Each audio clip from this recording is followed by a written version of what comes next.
మనం మింగిన దగ్గర నుంచి స్మాల్ ఇంటెస్టైన్ లార్జ్ ఇంటెస్టైన్ వరకు ఏదైతే మోషన్ వెళ్తామో కొల్లన్ అంటాం, కొల్లన్. సో అక్కడ వరకు ఆ వాల్స్ ఉంటాయి కదా, ఆ వాల్స్ అన్నీ కూడా స్మూత్ అండ్ చేస్తుంది. సో అక్కడ ఏమవుతుందంటే గ్యాస్ట్రిక్ అసిడిటీ అనవసరమైన యాసిడ్స్ని క్రియేట్ చేయకోకుండా ఇది మీకు హెల్ప్ చేస్తుంది. సో అలో కాన్సన్ట్రేట్ అనే బెనిఫిట్స్ అవే. అండ్ ఫ్యాట్ మింగినప్పుడు ఆటోమేటిక్గా సాలిడ్ అనేది పైనుంచి కింద వరకు వెళ్తుంది కదా, అప్పుడు కంపల్సరీ కార్నర్స్లో కూడా ఉంటుంది కదా.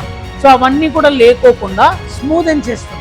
ఈ వాల్స్ రెడ్ కలర్ ఉంది కదా, ఈ వాల్స్ అన్నీ కూడా స్మూత్ అండ్ చేయడానికి, కొలన్ హెల్దీగా ఉండడానికి. అంటే మోషన్ పాస్ అయ్యే దగ్గర కొంతమందికి ఇన్ఫెక్షన్స్ వస్తూ ఉంటాయి, అవునా, పైల్స్గా కూడా కన్వర్ట్ అవుతూ ఉంటాయి. అవన్నీ రాకోకుండా అలో కాన్సన్ట్రేట్ అనేది హెల్ప్ చేస్తుంది. మన బాడీని, మన గట్ సిస్టమ్ని క్లీన్ చేయడానికి అలో కాన్సన్ట్రేట్ హెల్ప్ చేస్తుంది.